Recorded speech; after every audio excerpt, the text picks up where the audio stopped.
नमस्कार दोस्तों, मैं विपुल अपनी तरफ से लेके आया हूँ पहला वीडियो आप सभी लोगों के लिए। ये रीट से संबंधित एग्ज़ाम हुआ था अभी। रीट यानी आरटेट 2021 राजस्थान टीचर एलिजिबिलिटी टेस्ट। तो ये वैकेंसी दो पार्ट में डिवाइडेड थी, प्राइमरी और जूनियर। थर्ड ग्रेड की वैकेंसी थी। तो मैं सर्च कर रहा था तो मैंने कई जगह देखा कि कुछ प्रश्नों के जो उत्तर हैं वो काफ़ी जगह गलत बताए जा रहे थे। तो मैंने सोचा शायद आप लोगों तक सही इन्फॉर्मेशन पहुंच सके। तो मैं लेवल 1 यानी कि प्राइमरी का जो एग्ज़ाम का पैटर्न है वो पेपर का पैटर्न लेके आया था। तो इस एग्ज़ाम की और लेवल फर्स्ट की सीरीज में सबसे पहले लेके आया हूँ इंग्लिश लैंग्वेज यानी कि इंग्लिश का टॉपिक। और जिन लोगों का लैंग्वेज 2 यानी कि भाषा द्वितीय इंग्लिश है लेवल फर्स्ट में, उन लोगों के लिए ये इम्पोर्टेंट है। तो आइए शुरू करते हैं।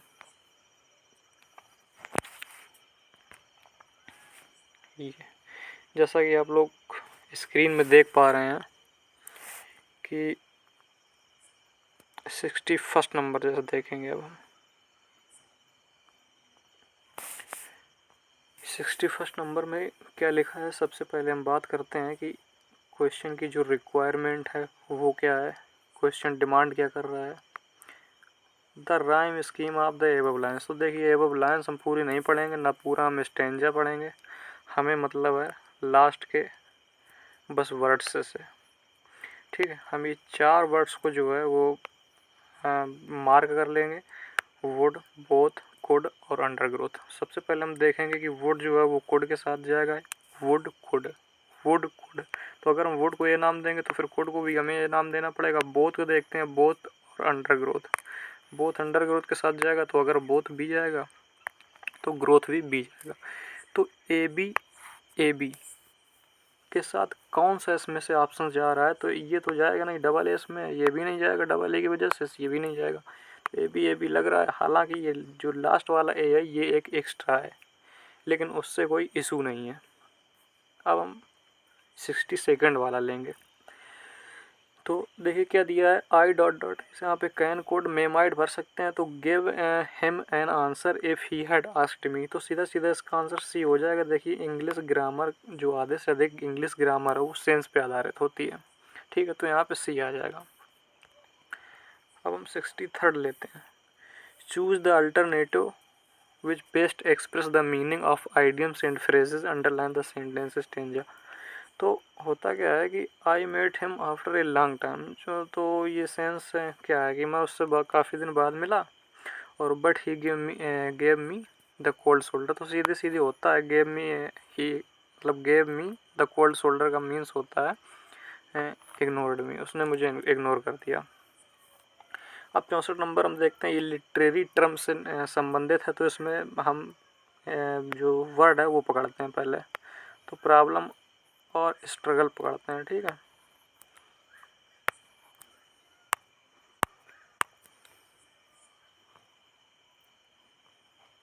तो ये देखो स्ट्रगल जैसे हमने पकड़ लिया, विद स्टोरी, स्टोरी में स्ट्रगल और प्रॉब्लम्स क्या होते हैं, तो ये कॉन्फ्लिक्ट होते हैं। हालांकि ये सेंस जा तो सकता है क्लाइमेक्स पे, लेकिन प्रॉब्लम्स नहीं क्लाइमेक्स होते हैं। तो अब ये देखिए 65 नंबर में क्या होगा, ए फॉर्म ऑफ ड्रामा। ड्रामा का फॉर्म बता रहा है, लेकिन इस कंडीशन आगे दे उसने जोड़ी हुई है, intended to amuse and that ends happily. तो हम ये वर्ड पकड़ेंगे, जैसे एंड्स हैप्पली है जो, तो एंड हैप्पली है तो हम कॉमेडी के साथ जोड़ देंगे। अगर यहाँ पे हाँ ग्रीवली वगैरह आएगा तो फिर हम ट्रेजिडी के साथ जोड़ सकते थे। तो 65 नंबर कंप्लीट हो गया। अब 66 नंबर जब हम इसको देखेंगे तो इसमें देखिए क्या कह रहा है कि इसमें देखिए एवेल्यूएशन से संबंधित क्वेश्चन है। Students come to see the test not as a punishment. ठीक है, एक हमको ये मिल गया। But as the useful feedback, एक हमको ये मिल गया। अब क्लासमेट्स क्या है, together for common intellectual welfare. जो क्लासमेट्स हैं वो टुगेदर करते हैं, ठीक है, साथ साथ करते हैं। वो जो फीडबैक अगर ज़रूरी होता है तो फीडबैक देते हैं, तो ये पीयर एवेल्युएशन के साथ जाएगा, ठीक है, सी ऑप्शंस में से। इसमें ग्रुप भी हो सकता है, लेकिन अगर ये वर्क टुगेदर नहीं करेंगे तो फिर ग्रुप एवेल्युएशन हो जाएगा, अगर एमंग करेंगे, ठीक है, मतलब 2 से ज़्यादा करेंगे। और ये 67 नंबर में क्या हो जाएगा, what do you think about the 2 candidates in the election, this is an example of.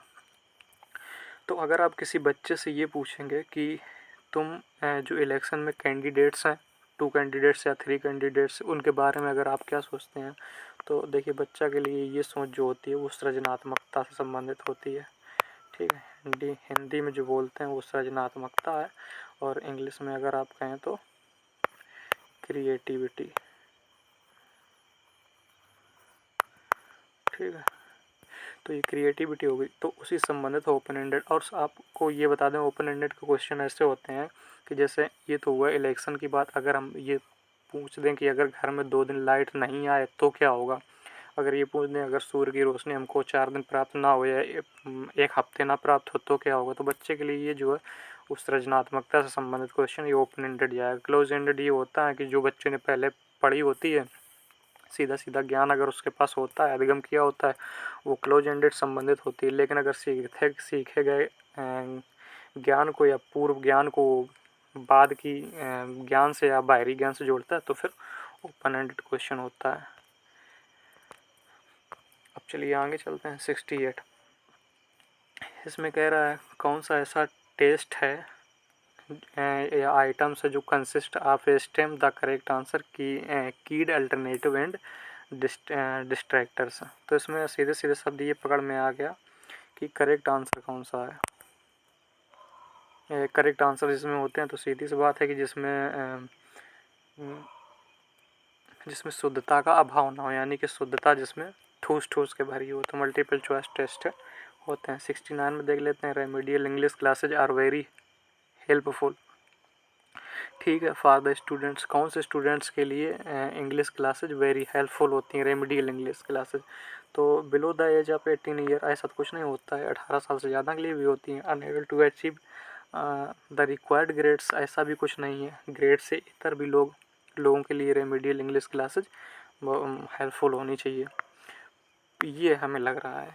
Poor and can not gate formal education, ठीक, ये हमको लग रहा है। तो अब डी नहीं होगा। अफर्ड कंप्यूटर, ऐसा थोड़ा ना कुछ होता है कि कंप्यूटर अफर्ड कर लो उसी के लिए इंग्लिश क्लासेज जो रेमेडियल वाली हैं वही सही होना चाहिए, रेमेडियल एंड डायग्नोस्टिक ऐसा कुछ नहीं होता है। फीडबैक इज ऑलवेज, फीडबैक देखिए होता है फॉर्मेटिव। फीडबैक फॉर्मेटिव देखिए, फॉर्मेटिव इसलिए होता है कि फॉर्मेटिव के बाद अगर हम किसी चीज़ में उस चीज़ में हम हमेशा फीडबैक देते हैं जो हमें जो फीडबैक हमें किसी दूसरे एग्ज़ाम के लिए या एवेल्यूएशन के लिए काम कर सके या उसमें सुधार की गुंजाइश पैदा कर सके, वहाँ होता है फीडबैक। जबकि समेटिव एक में ग्रेडिंग सिस्टम होता है या सबसे लास्ट का एग्ज़ाम समझ लीजिए या एवेल्यूएशन कह लीजिए, वो होता है, उसमें फीडबैक कुछ नहीं होता है। अब ये दिया है which of the following contains the same Wavell sound, तो वावेल साउंड कौन सा दे रहा है, वाइट काइट साइट यही दे रहा है, बाकी कोई दे नहीं रहा है। The communication approach in the teaching of English has been practised and developed in, तो सीधी सी बात है इंडिया चाइना में कुछ ऐसा है नहीं। फ्रांस एंड ब्रिटेन, ब्रिटेन सबसे पहले बात है, फ्रांस की ब्रिटेन की वजह से फ्रांस भी इसमें मार दिया, लेकिन जो लॉजिक है मैंने वो ब्रिटेन की तरफ से लगा रहा। ब्रिटेन आया, इंग्लैंड आए या ऐसा ही कुछ स्कॉटलैंड भी आता तब भी मार देते हैं। 73 में which one is the challenge, challenge पूछ रहा है in the process of teaching English language, English language जो अंग्रेजी भाषा है उसकी प्रक्रिया में चैलेंजिंग क्या है, तो चैलेंजिंग यही होना चाहिए मेरे ख्याल से, less interesting teaching style, more interesting teaching style, ये कोई चैलेंजिंग नहीं होता है, ये तो पॉजिटिविटी है। गुड लेसन्स भी चैलेंजिंग नहीं है। रीजनेबल टाइम मैनेजमेंट भी चैलेंजिंग नहीं है। अब 74 नंबर में आ जाते हैं the excessive use of mother tongue is. तो इसमें कहा गया है कि मदर लैंग्वेज या मातृभाषा का अधिक प्रयोग, यानी कि अति अधिक। ठीक है, किसी भी चीज़ की, पहले बता दें, किसी भी चीज़ की अति खराब होती है। आप क्वेश्चन लगाते हैं, क्या कह रहा है? ए ऑप्शन कह रहा है helpful in English, learning English. बिल्कुल भी नहीं। हर चीज़ की अति खराब होती है। अगर मातृभाषा, अगर मान लो किसी बच्चे की मातृभाषा हिंदी है, अगर वो उसकी अति है, मतलब बहुत ज़्यादा अत्यधिक यूज करता है, अति से भी अधिक, तो फिर उसको क्या होगा कि ए चैलेंज है टू लर्निंग इंग्लिश, या इसमें यह भी दिया हो सकता था or second language. Second language में भी सीखने में ये चैलेंज है और इंग्लिश लर्निंग में भी चैलेंज है। अभी 75 नंबर कह रहा है कि the teaching material should be in accordance with the mental age and should have relevance in real life situation. The sentence refer to principle of selection. Principle of selection, ये B होगा option सही। अब देखिए ये paragraph पढ़ लेना, और 76 number में देखिए मैंने तो पढ़ लिया है, और इसके बाद में आप भी पढ़ लेना, तो उसके बाद में क्वेश्चन लगाएंगे तो आसानी रहेगी। The student, a student of Kalari last. देखिए कलारी सबसे पहले बता दें, कलारी होती है केरल में एक आर्ट होता है।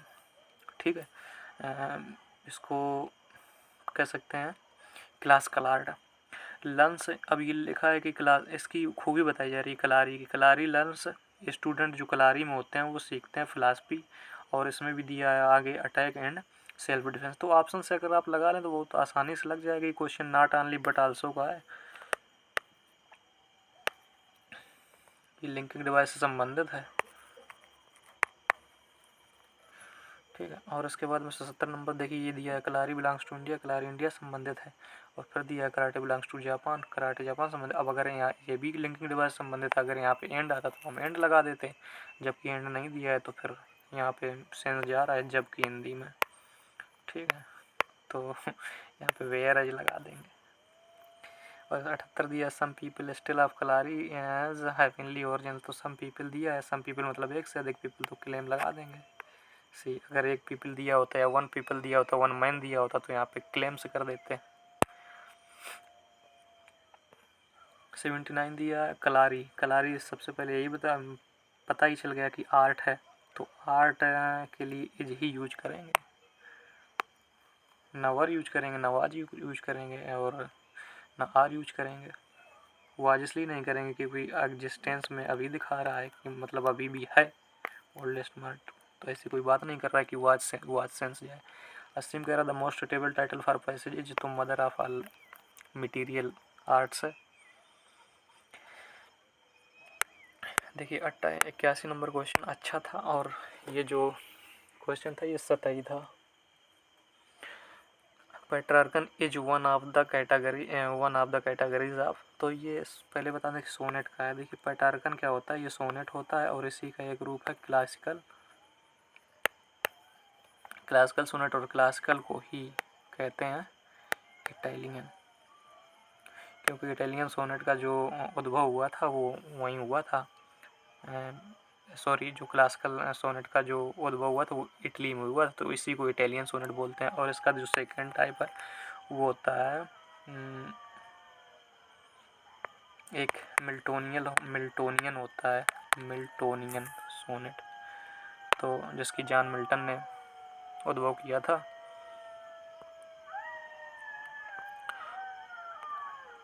और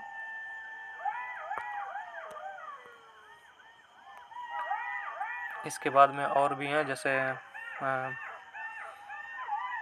और भी हैं, मुझे याद नहीं आ रहा। मेरा इंग्लिश शायद तो सब्जेक्ट नहीं रहा है, तो मुझे बहुत ज़्यादा पता नहीं है, ऐसी सतही में पता था। अब 82 देखो, 82 में क्या है, the number of pure vowels, तो ये 12 है, संख्या में 12 प्योर वोवेल होते हैं। 83 में ये देखिए दिए हैं पी टी के सोआन आर कार्ड, तो देखिए ये वॉइसलेस कांस्टेंट होते हैं, और जो कांसोनेंट जो होते हैं वो दो तरह के होते हैं, एक होते हैं वॉइसलेस, एक होते हैं वॉइस्ड। तो वॉइस्ड जो कांस्टेंट होते हैं उनमें जो बचे हुए हैं बी हैं, डी हैं इत्यादि। सो दैट, और ये क्या नाम करके इसको शायद डी पढ़ते हैं, तो नहीं डी नहीं पढ़ते हैं, इसको था पढ़ते हैं। तो ये होते हैं। और 84 नंबर हो गया, choose the correct phonetic symbol for the underlined sound of the word. जैसे वाटर का दिया है तो देखिए वाटर का क्या होता है, ये देखो फोनेटिक सिंबल क्या होते हैं, ये ट्रांसक्रिप्शंस वर्ड होते हैं। ट्रांसक्रिप्शन मतलब किस चीज़ को कोई क्या पढ़ा जाए। जैसे बट है तो बट BUT होता है, लेकिन जब इसका ट्रांसक्रिप्शन बनेगा तो ये बनेगा BAT, बट ठीक। तो ये बनेगा। और जैसे वाटर का है तो वाटर का ये होता है, तो फिर तो ये हो गया ट्रांसक्रिप्शन, ये तो होता ही है, ये ऐसे बन जाता है ए। और जो वाटर जो डिप्थांग होता है वाटर को वाह तेज डिप्थांग होता है, देर तक बोलते हैं आ, तो ऐसे ये इस तरह के बन जाती हैं।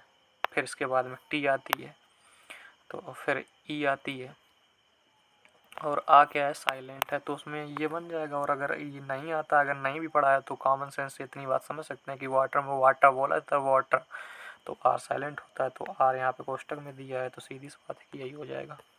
और 85 नंबर में find out the word which the begins of the different sound from the other given words. तो इसमें देखना पड़ेंगे रीच,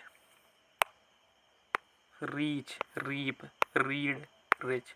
तो ये जो है इसमें डिप्थांग है, वोवेल, इसमें भी डिप्थांग है, रीप ई निकल रही बड़ी, और इसमें भी रीड, लेकिन रिच जो है उसमें डिप्थांग नहीं है, ठीक है, मोनोथोंग है। अब ये देखा when to the sessions of sweet silent thought. तो देखिए होता क्या है कि ये लिटरेरी टर्म है, लिटरेरी टर्म से संबंधित देखिए स्वीट दिया है, ये सॉरी स्वीट, ठीक है। और दूसरे वर्ड में दिया है साइलेंट। तो देखिए आयस कॉन्सोनेंट की जब एक से बार आवृत्ति आए तो यहाँ पे अलिट्रेशन होता है। इसके बाद what device is present in the lines, देखिए ये दिया है if out of out and stop और पोस्टोरल सॉन्ग, ठीक है। अब इसमें दिया है देखो ये आ की बार बार आवृत्ति हो रही है, तो ये वॉवेल्स हैं, तो ये जब वॉवेल्स हैं तो यहाँ पे एजोनेंस हो जाएगा। एजोनेंस यही होती है कि जहाँ जहाँ बार बार आवृत्ति होती है वॉवेल्स की, वहाँ पे एजोनेंस होता है। अब एक ये दिया है लिटरेरी टर्म से संबंधित ये भी है कि she was a Phantom of delight. तो अब देखिए कि डिलाइट, फैंटम ऑफ डिलाइट से सी की तुलना करी गई है, सी कोई लड़की होगी तो उसको फैंटम ऑफ डिलाइट बता दिया है। तो जहाँ पर मतलब अब कोई चीज़ बढ़ा चढ़ा के कही जाती हो तो वहाँ पे मेटाफर होता है, तो यहाँ पे सी के साथ जाएगा आंसर। अब ये देखते हैं 89 होता है एज ग्रीन एज एमराल्ड। तो यहाँ पे देखिए एज ग्रीन एज एमराल्ड, तो या तो एज दिया हो और या तो लाइक दिया हो, तो ये लिटरेरी टर्म से जाएगा सिमली। सिमली होता है या तो अगर एज आ जाए और या तो लाइक आ जाए लाइन्स में कहीं भी। अब देखिए 90 नंबर में क्या है, 90 नंबर में पीस हाथ हर victories, piece hath her victories. अब इसमें दिया है नो लेस रिनोड देन, और ये पूरी लाइन्स है, 2 lines, peace hath her victories no less renowned than war, ठीक है। तो what is personified in this lines, तो इसमें पर्सोनिफाई पूछा है, किस चीज़ के ऊपर पर्सोनिफिकेशन किया गया है, तो ये पीस के साथ आंसर जाएगा। आप लोग कमेंट करिएगा कि कितने आप लोगों के सही हैं 30 में से, ठीक है। और आप लोगों को वीडियो अगर पसंद आया हो तो लाइक कर दीजिएगा। Thank you.